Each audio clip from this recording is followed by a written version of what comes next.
রাফায় তীব্র যুদ্ধ ইসরায়েল আর্মির বিরুদ্ধে মরছে ইসরায়েলি সেনা। লোহিত সাগরে ব্যালিস্টিক মিসাইল ও ড্রোন হামলা হুথি আর্মির। এবার জাতিসংঘের কালো তালিকায় উঠছে কুখ্যাত ইসরায়েল আর্মির নাম। অভিনন্দন বিভিন্ন মানবাধিকার সংস্থার। হামাস ও হিজবুল্লাহর বিরুদ্ধে কখনো জিততে পারবে না ইসরায়েল আর্মি, জানালেন ইসরায়েলের এক সাবেক জেনারেল। নেতানিয়াহু ও ইসরায়েল আর্মির কঠোর সমালোচনা। ইরানের সাথে পুনরায় কূটনৈতিক সম্পর্ক স্থাপন করতে চায় যুক্তরাষ্ট্রের অনুগত বাহরাইন। কৌতূহল নানা মহলে। বিডিভিউজ ইনফোটেনমেন্টের স্বাগত জানাচ্ছি আমি সুস্মিতা দাস। আজ জানাবো প্রতিরক্ষা সংক্রান্ত গুরুত্বপূর্ণ কিছু খবর।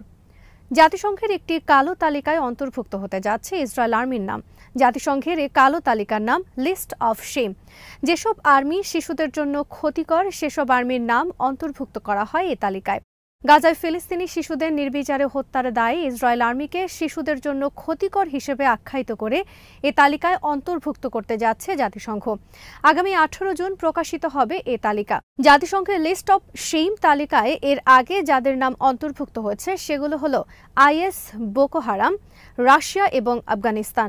এবার এদের পর্যায়ে নামিয়ে আনা হলো ইসরায়েল আর্মিকে। জাতিসংঘের পক্ষ থেকে বলা হয়েছে, ইসরায়েলের নির্বিচার হামলায় গাজায় এখন পর্যন্ত নিহত হয়েছে 15,500 শিশু। অ্যামনেস্টি ইন্টারন্যাশনাল সহ বিভিন্ন মানবাধিকার সংস্থার পক্ষ থেকে অভিনন্দন জানানো হয়েছে জাতিসংঘের এই পদক্ষেপে। অ্যামনেস্টি মহাসচিব অ্যাগনেস ক্যালামার্ট বলেছেন, ইসরায়েল আর্মিকে জাতিসংঘের লিস্ট অফ শেম তালিকায় অন্তর্ভুক্তির উদ্যোগ খুবই সঠিক একটি পদক্ষেপ। বিশ্লেষকদের মতে জাতিসংঘের এই পদক্ষেপ ইসরায়েল আর্মিকে বিশ্বে আরেক দফা বিচ্ছিন্ন করার ক্ষেত্রে ভূমিকা পালন করবে। আন্তর্জাতিক অঙ্গনে রয়েছে এর রাজনৈতিক এবং কূটনৈতিক তাৎপর্য। জাতিসংঘের এই পদক্ষেপের বিরুদ্ধে ক্ষোভ প্রকাশ করে বিবৃতি প্রকাশ করেছেন অবৈধ রাষ্ট্র ইসরায়েলের প্রধানমন্ত্রী বেঞ্জামিন নেতানিয়াহু। এক্স বার্তায় নেতানিয়াহু বলেছেন, এই পদক্ষেপের মাধ্যমে জাতিসংঘ নিজেই কালো তালিকাভুক্ত হল। ইসরায়েলের পররাষ্ট্রমন্ত্রী ইসরায়েল কাটজ এক্স বার্তায় জাতিসংঘ মহাসচিবকে একজন ইহুদি বিদ্বেষী হিসেবে আখ্যায়িত করেছেন এ ঘটনার জন্য। রাফাসহ গাজার বিভিন্ন এলাকায় শুক্রবার প্রতিরোধ যোদ্ধাদের হামলায় নিহত হয়েছে অনেক ইসরায়েলি সেনা। ধ্বংস হয়েছে ট্যাঙ্কসহ ভারী অনেক সামরিক যানবাহন। শুক্রবার রাফার বিভিন্ন এলাকায় তীব্র যুদ্ধের ভিডিও প্রকাশ করেছে হামাসের কাসাম ব্রিগেড।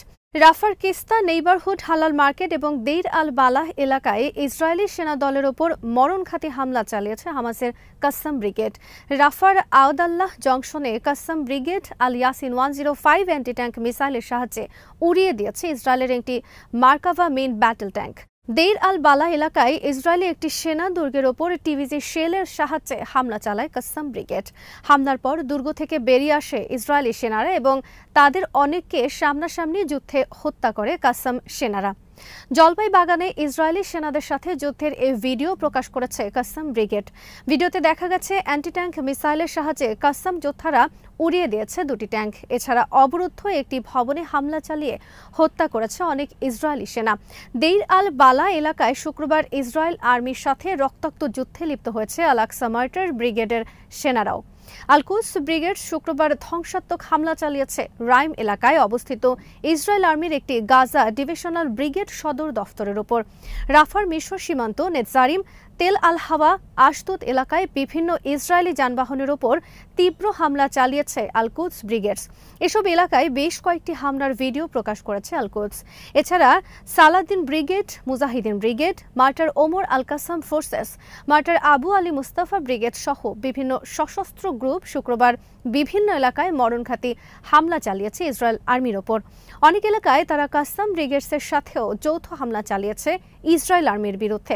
গাজায় গত এক সপ্তাহের বেশি সময় ধরে প্রতিরোধ যোদ্ধাদের হামলায় ইসরায়েলি আর্মির বিপুল সংখ্যক সেনা নিহত ও সামরিক যান ধ্বংসের বিষয়ে সম্পূর্ণ মুখ বন্ধ রেখেছে ইসরায়েল আর্মি। তবে হামাস প্রকাশ করে চলছে ইসরায়েল আর্মির বিরুদ্ধে দুর্ধর্ষ সব হামলার ভিডিও ফুটেজ। এদিকে লোহিত সাগরে পশ্চিমা দুটি পণ্যবাহী জাহাজের ব্যালিস্টিক মিসাইল ও ড্রোন হামলা চালিয়েছে ইয়েমেনের হুথি আর্মি আনসার আল্লাহ। হুথি আর্মি মুখপাত্র ব্রিগেডিয়ার জেনারেল ইয়াহিয়া সারি শুক্রবার সর্বশেষ হামলার ঘোষণা দেন। আক্রান্ত জাহাজ দুটির একটির নাম এলবেলা। এটি মাল্টিস নিবন্ধনকৃত কন্টেইনারবাহী জাহাজ। অপর জাহাজের নাম আল জেনোয়া। সাইপ্রাস নিবন্ধকৃত এই জাহাজটিও পণ্যবাহী বৃহৎ জাহাজ। ইসরায়েলের নাজারাত এলাকায় শুক্রবার ধ্বংসাত্মক ড্রোন হামলা চালিয়েছে হিজবুল্লাহ। ইসরায়েল আর্মি স্বীকার করেছে তারা ড্রোন হামলা প্রতিহতে ব্যর্থ হয়েছে, এমনকি হামলার আগে বাজাতে পারেনি এয়ার রেইড সাইরেন্স। ইসরায়েল আর্মির মেজর জেনারেল আইজ্যাক ব্রিক বলেছেন, হামাস ও হিজবুল্লাহর বিরুদ্ধে জয়লাভ করতে পারবে না ইসরায়েল আর্মি। তাদের বিরুদ্ধে ইসরায়েলের পরাজয় অবধারিত।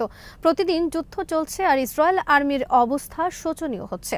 ইসরায়েল আর্মি এখন অভ্যন্তরীণভাবে ভেঙে পড়ার মুখে। জেনারেল আইজ্যাক ব্রিক বলেছেন, হামাস এবং হিজবুল্লাহর বিরুদ্ধে যুদ্ধে ইসরায়েল আর্মির এখন পর্যন্ত একের পর এক যে দুর্বলতা আর করুণ দশার সামনে এসেছে, তাতে এখন নিশ্চিত যে তাদের জয়ের কোনো সম্ভাবনা নেই। ইসরায়েল আর্মির মেজর জেনারেল আইজ্যাক ব্রিকের একটি লেখা শুক্রবার প্রকাশ করেছে জেরুজালেম পোস্ট। সেখানে তিনি এ ধরনের মন্তব্য করেছেন ইসরায়েল আর্মি সম্পর্কে। নেতানিয়াহু প্রশাসনের তীব্র সমালোচনা করে জেনারেল আইজ্যাক বলেন, যুদ্ধ এখন পরিচালিত হচ্ছে রাজনৈতিক স্বার্থে। নেতানিয়াহু প্রশাসন এখন ইসরায়েলিদের ভেড়ার পালের মতো নিয়ে যাচ্ছে জবাই করার জন্য। এটা অবশ্যই বন্ধ করতে হবে। নেতানিয়াহু প্রশাসনকে যুদ্ধকাতর আখ্যায়িত করে আইজ্যাক ব্রিক লিখেছেন, তারা আমাদেরকে ধ্বংসের দিকে নিয়ে যাচ্ছে। ইতিমধ্যে সেটেলারদের জীবন ধ্বংস করেছে। তারা ইসরায়েলকে গোটা বিশ্ব থেকে বিচ্ছিন্ন করে ফেলছে। মিশরের মতো ইসরায়েলের বিশ্বস্ত বন্ধুর সাথেও সম্পর্ক ছিন্ন হওয়ার পথে। আইজ্যাক বলেন, ইসরায়েলি দখলদার বাহিনীকে এখনই গাজায় সব ধ্বংসাত্মক তৎপরতা বন্ধ করতে হবে। ইসরায়েল আর্মিকে বিপর্যয় থেকে রক্ষা করতে হলে এখনই গাজা যুদ্ধ বন্ধ করা ছাড়া আর কোনো বিকল্প নেই বলে মন্তব্য করেছেন আইজ্যাক ব্রিক। এদিকে শুক্রবার ইসরায়েলের বামপন্থী প্রভাবশালী হারেটস পত্রিকায় নেতানিয়াহুর সরকারের বিরুদ্ধে তীব্র সমালোচনা করা হয়েছে কূটনৈতিক, অর্থনৈতিক, নিরাপত্তা সহ সার্বিক ক্ষেত্রে ব্যর্থতার জন্য।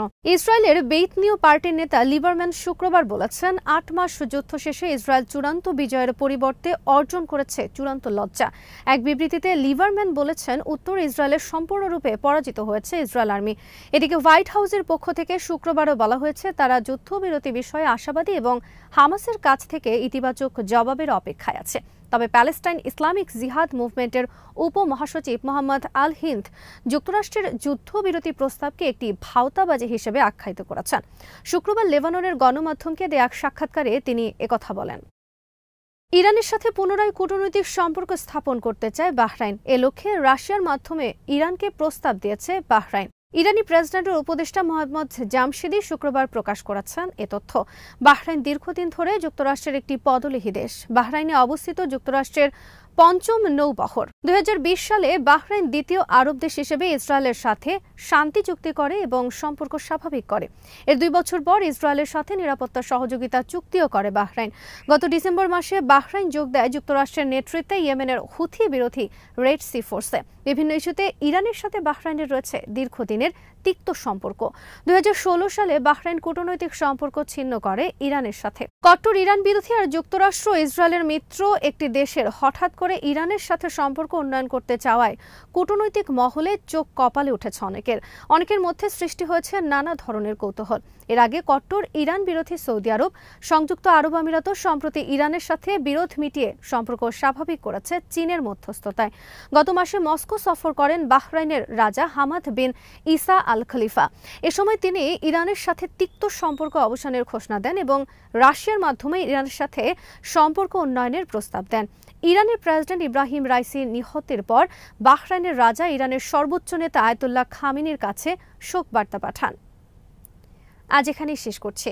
সমরাস্ত্র, প্রতিরক্ষা ও কূটনীতির নানা তথ্য জানতে চোখ রাখুন বিডিভিউজ ইনফোটেনমেন্টে। চ্যানেলটি ভালো লাগলে সাবস্ক্রাইব করুন। সংযুক্ত থাকুন আমাদের ফেসবুক পেজে।